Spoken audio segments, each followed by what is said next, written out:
Porque 80% dos estudos que lidam sobre religiosidade, espiritualidade, lidam com saúde mental. Tá? Então, o que eu vou falar para vocês hoje aqui faz parte mais ou menos de 20 a 25% dos estudos em saúde e espiritualidade. Então, só para vocês terem uma ideia, eu trouxe algumas métricas aqui. Consultando o PubMed, né, que é um grande banco médico, a gente viu em 11 de março de 2018 que se colocar as palavras espiritualidade, religiosidade, resultam em 68.500 artigos. Isso mostra pra gente que tem muita evidência, muito estudo publicado sobre saúde e espiritualidade nos bancos de artigos médicos. Se eu colocar saúde e espiritualidade, né, ou medicina e espiritualidade, religiosidade, isso já passa para 45 mil. Ainda é bastante. Agora, eu fiz uma busca aqui com alguns termos da saúde física. Então, por exemplo, físico, dor, hospitalização, mortalidade, cardiologia, que são as principais áreas da saúde física. E a gente nota que já vai para 11 mil. Então, vocês veem que vai afunilando, né? De 68 mil, acaba sobrando 11 mil e pouco aqui. Logicamente, 11 mil e poucas publicações, mas isso não quer dizer que todos são artigos de qualidade, todos são artigos originais, completos, etc. Mas isso é para mostrar como o gargalo vai diminuindo, como a gente de saúde física tem menos do que saúde mental, né? Então, o que entra na saúde física? Uma série de temas entram aqui. Cardiovascular, atividades de vida diária, né? Então se a pessoa é dependente ou independente para fazer suas atividades do dia a dia, morbidade em geral, doenças, né? Mortalidade, tem vários estudos relacionados à sobrevida. A gente tem internações, dias de internação, por exemplo, dor, oncologia e por aí vai. Então, quando eu estiver falando aqui de saúde física, eu vou falar dessas áreas principais para vocês. Eu vou começar com um tema que tem bastante evidência científica hoje em dia, que é o tema de mortalidade. Tá? Para vocês terem ideia, o campo ele começou mesmo a ganhar notoriedade mais ou menos na década de 70, 80, quando começaram a surgir diversos estudos norte-americanos que falavam sobre mortalidade. Eles mostravam, de certa forma, que quem tinha maiores crenças religiosas, espirituais, possuía menor mortalidade, morria menos. Tá? Alguns estudos chegaram a mostrar uma sobrevida de até 8 anos a mais em quem tinha mais crenças espirituais e religiosas. Então, esse é um dos campos que foi um dos precursores da área de saúde e espiritualidade. Eu trouxe aqui para vocês 3 revisões sistemáticas. Revisões sistemáticas, para quem não está habituado com o termo, são compilações de estudos. Então eles compilam os principais estudos na área e chegam a conclusões. Então a gente tem aqui que altos níveis de religiosidade e espiritualidade foram associados a menor mortalidade. O interessante é que a redução na mortalidade, ela varia de 18% a 25%. Então, pessoas que têm crenças maiores costumam a ter 18% a 25% menos mortalidade do que aqueles que não têm uma crença. Obviamente, eu sempre deixo nas minhas apresentações isso, temos os dois lados da moeda. Se por um lado, quem usa de forma positiva a religiosidade, a espiritualidade, tem maior sobrevida, quem usa de forma negativa, vou dar exemplos da forma negativa. Deus está me punindo, Deus está me castigando. Esse tipo de pensamento aumenta a mortalidade também. Então a gente vê esse estudo do Pargament, que vocês vão acompanhar durante todas as atividades aqui do Congresso.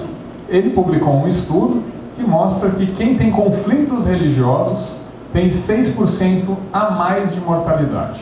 Então, se por um lado religiosidade positiva pode levar a maior sobrevida, a negativa pode levar a maior mortalidade.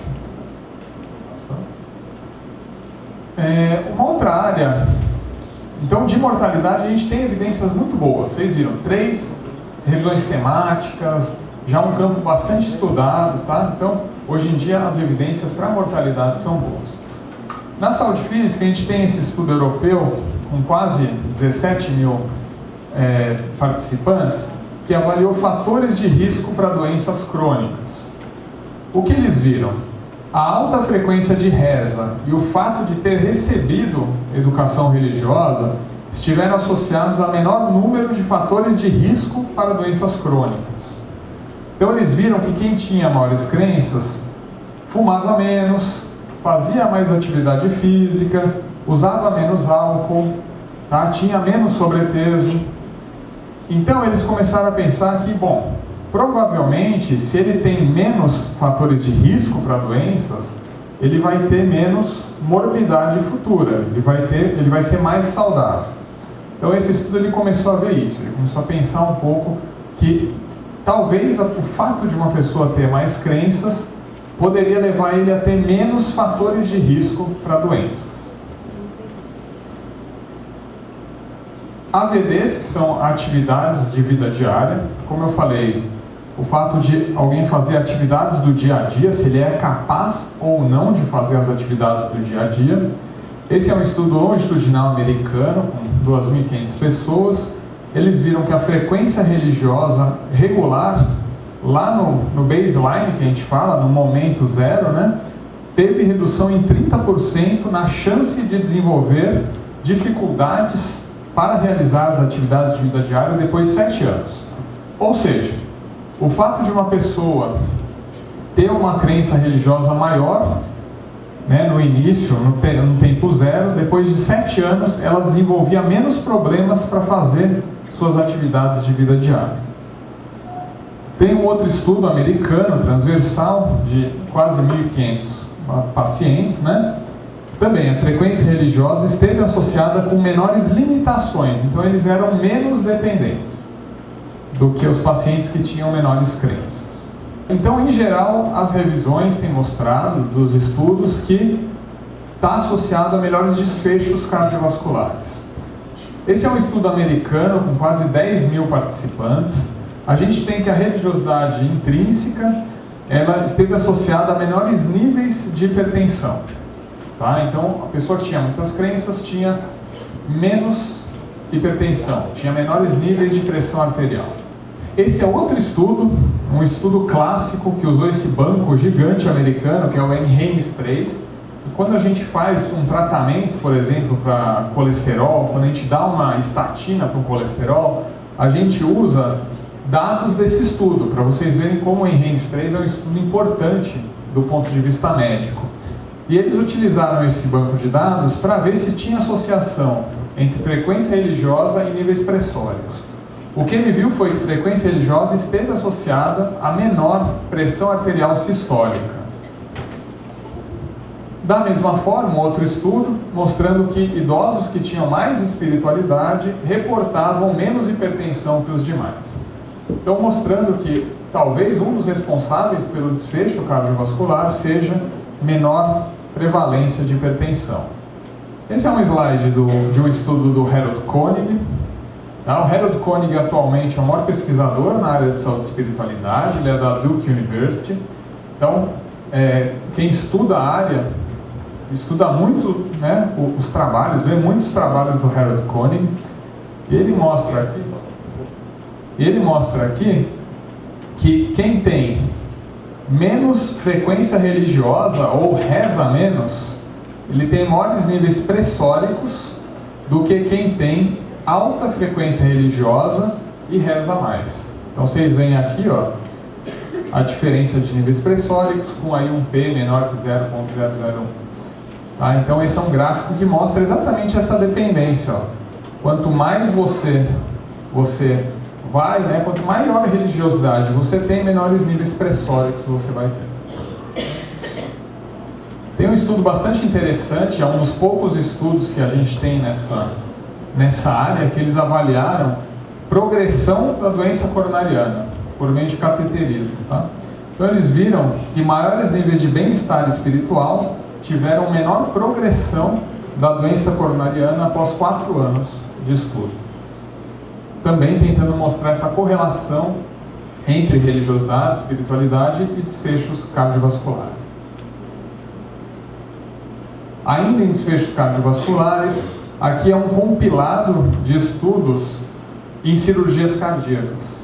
Tá? A gente tem alguns pesquisadores bastante produtivos na área de cirurgia cardíaca, mostrando aqui diminuição em complicações pós-operatórias, menor tempo de internação em quem tem maior espiritualidade, religiosidade, melhor qualidade de vida, menos estresse perioperativo, né, durante a operação, mudança em sintomas depressivos, maior otimismo, menos depressão. Então, inclusive em cirurgias cardíacas, os estudos têm mostrado também essa relação. Quanto à dor, a gente tem algumas evidências também com relação à dor. Esse é um estudo nosso, publicado em 2011, mostrando aí que em 110 idosos em reabilitação, né, o principal diagnóstico era a osteoartrite desses idosos. Pacientes com maior religiosidade apresentavam menos dor na medida lá na escala visual analógica de dor. Então, um estudo que mostrou essa correlação entre maiores crenças e menor dor. Um outro estudo envolvendo aí, né, 37 mil pessoas, estudo bastante grande, em pacientes com dor crônica. Aqueles mais religiosos possuíam menor prevalência de dor crônica e também menor prevalência de fadiga. E um outro estudo aqui em artrite reumatoide também, coping religioso, foi associado a menor dor. Então começam a despontar também estudos em dor. Isso aqui tem sido muito estudado ultimamente, a parte da dor e sua relação com religiosidade e espiritualidade. A gente nota aí associações entre alta espiritualidade e melhor autorrelato de saúde. Tá? Então as pessoas que têm maior espiritualidade tendem a dizer que têm a saúde melhor, que se sentem melhor com a sua saúde. Alta religiosidade e menores níveis de hospitalização. Então as pessoas, quando são hospitalizadas, podem ficar menos tempo no hospital se elas tiverem crenças maiores. E frequência religiosa e menor número de doenças também. A gente tem que as pessoas com maiores crenças espirituais e religiosas tendem a se prevenir mais. Tá? A gente ouve, por exemplo, falar por aí, né, de forma anedótica isso, né, que a pessoa que é mais religiosa vai controlar mais a pressão arterial, né, vai mais no posto de saúde, e isso os estudos mostram também que é verdade. A gente vê, por exemplo, que tem menos níveis de tabagismo, tá? 90% dos estudos mostram que pessoas com alta religiosidade, espiritualidade, usam menos tabaco, fazem mais atividade física e têm uma dieta mais saudável. Então eles tendem a se cuidar melhor. Quanto à saúde física, um belo compilado dos estudos mostrando aqui níveis de colesterol. Quem tem maiores crenças espirituais e religiosas pode ter menores níveis de colesterol. Você vê que 52% dos estudos mostram isso. Obesidade, é curioso isso, porque existem estudos que falam que sim, que as pessoas teriam menos obesidade, porém existem estudos que falam que não, que a pessoa teria mais obesidade. Isso está muito relacionado, os estudos ainda são bastante norte-americanos e europeus, e nos Estados Unidos está muito associado aos afrodescendentes. E eles têm uma dieta não muito apropriada nos Estados Unidos e acabam tendo obesidade. E eles são muito religiosos. Então, muitas vezes, os estudos são influenciados por isso. Então, não se sabe ao certo se a obesidade, a relação da obesidade é pelo grupo que está sendo avaliado naquele momento. Doença coronariana, já falei para vocês, 63% dos estudos mostram que altas crenças religiosas, espirituais, levaria a menores níveis de doenças coronarianas. Hipertensão, mesma coisa, 57% dos estudos mostram essa relação inversa. Acidente vascular cerebral, 44% dos estudos mostram essa relação inversa. É muito interessante, eu não sei se o Alexander vai falar, mas eu vou aproveitar para falar de demência aqui. Você vai falar de demência? Então, como demência acaba ficando saúde mental, saúde física, eu vou aproveitar para falar para vocês.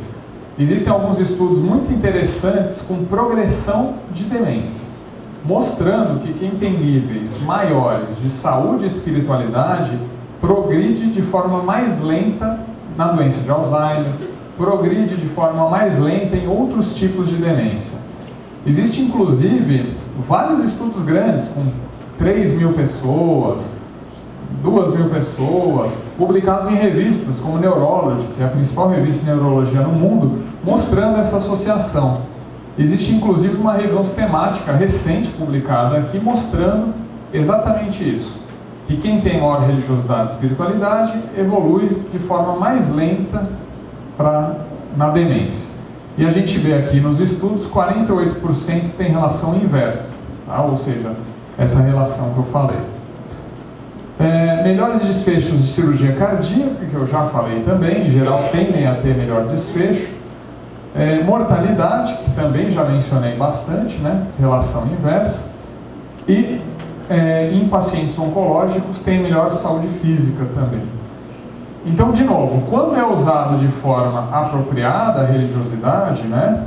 Então, quando é utilizado um coping positivo ou de forma apropriada, os desfechos são positivos.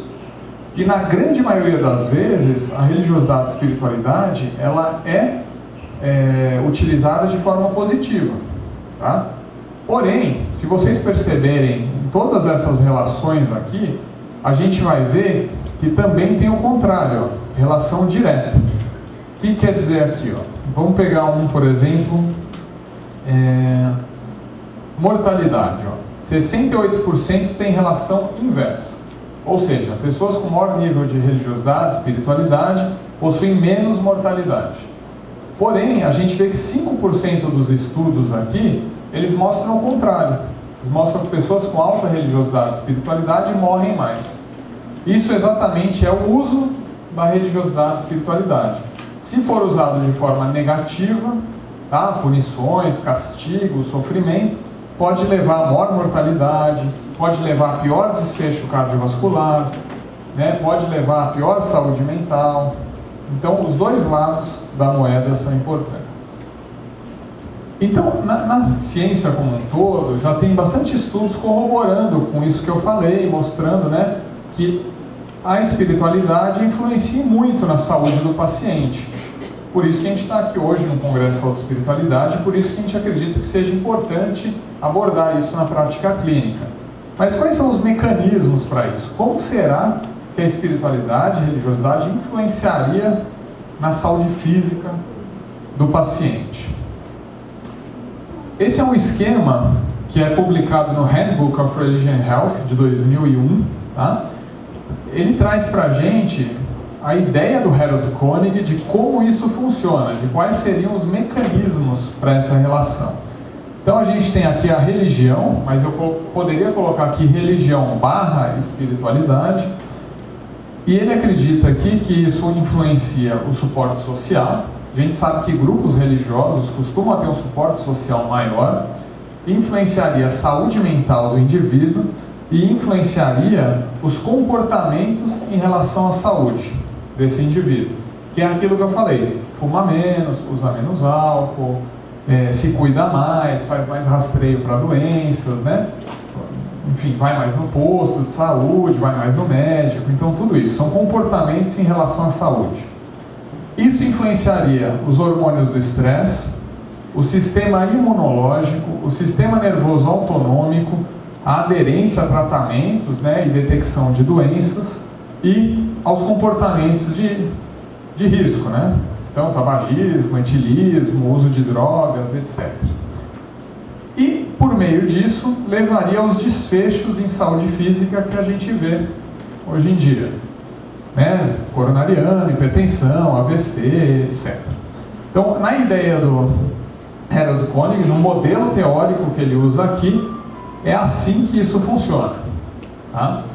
E aí começaram a aparecer alguns estudos tentando medir se realmente tem mais hormônios do estresse, se o sistema imune é melhor ou pior nesses pacientes, como é o sistema nervoso autonômico e por aí vai.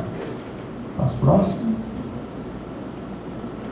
Esse é outra tentativa do Koenig de entender como funciona essa relação, esses mecanismos. Tá? Então aqui ele já coloca, né, os níveis diferentes de religiosidade, o que ele leva, né? Então, por exemplo, honestidade, perdão, altruísmo, né? E como isso influenciaria os mecanismos funcionais e disfuncionais. Então, os principais mecanismos que os estudos trazem atualmente. Primeiro, cortisol. Cortisol, grande hormônio do estresse, né? Cortisol está muito relacionado a desfechos ruins nos pacientes. Mais desfechos cardiovasculares negativos, entre outras coisas, mais mortalidade. Então, quem tem altos níveis de cortisol tem piores desfechos. Os estudos mostram que pessoas com crenças espirituais, religiosas maiores, eles tendem a ter menores níveis de cortisol. Tá? Então, esses são alguns estudos aqui que mostraram isso. Tem menores níveis de cortisol. Proteína C reativa é um grande marcador inflamatório. Então, se você pega uma pessoa que tem alto risco cardiovascular, ela vai ter proteína C reativa alta. Os estudos também correlacionaram espiritualidade e religiosidade com proteína C reativa, mostrando que quem tem altos níveis de religiosidade e espiritualidade teria menores níveis de proteína C reativa. Ou seja, ele teria menos inflamação no organismo e teria melhores desfechos cardiovasculares. Fibrinogênio segue o mesmo da proteína C reativa. Quanto maiores níveis, mais inflamação, piores desfechos. Os estudos mostram também maiores níveis de religiosidade, espiritualidade, estão associados a menores níveis de fibrinogênio. Citocinas. As citocinas também, que fazem parte do sistema imunológico do indivíduo, elas, depende do tipo de citocina, ela pode ser um marcador inflamatório. Tem uma citocina que geriatra adora, que é a IL-6, interleucina 6. Ela é grande responsável por maior mortalidade do idoso, por piores desfechos no idoso. Então, quanto mais alto nível de interleucina 6, piores desfechos. Então, aqui na interleucina 6, diversos estudos vêm mostrando que altos níveis de religiosidade e espiritualidade estão associados a menores níveis de interleucina 6. E isso estaria associado a melhores desfechos em saúde. Passo próximo. Imunidade como um todo. Alguns estudos em HIV, por exemplo, mostrando que pessoas com altas crenças evoluem menos, perdem menos carga viral, o CD4 costuma ficar mais estável, tá? Então em HIV a imunidade é melhor em pessoas que têm altas crenças. Controle autonômico e reatividade pressórica estão relacionadas aos desfechos cardiovasculares, tá? Então são mecanismos que a gente vê também nos desfechos cardiovasculares. Então, a princípio, com esses mecanismos, a gente está começando a entender no campo de saúde e espiritualidade como uma coisa influencia a outra, tá? Como as crenças influenciam a nossa saúde. Então, as pesquisas científicas apontam aí para uma relação boa, uma relação sólida entre espiritualidade e religiosidade com a saúde física do paciente. Apesar de ser só 20% do campo, vocês veem que já tem bastante coisa publicada a respeito do assunto, né? Mais estudos são necessários nessa área de conhecimento, principalmente no que diz respeito a avaliar os mecanismos pelos quais isso funciona. Então, sempre me perguntam assim: olha, eu queria fazer uma pesquisa em saúde e espiritualidade. O que eu devo fazer? Eu sempre falo, ó, os dois gargalos da área são os mecanismos e prática clínica. Tá? Então, assim, fazer ensaios clínicos para ver como isso influencia a prática clínica. Então, isso é o que está carente a área nesse momento, porque saber que uma coisa influencia a outra, vocês viram lá, quase 60 mil referências no PubMed, quer dizer, isso a gente já sabe de forma apropriada. Agora, como isso se processa, qual o mecanismo pelo qual isso ocorre, a gente não sabe ainda. Eu gostaria de agradecer a todos vocês pela presença hoje aqui.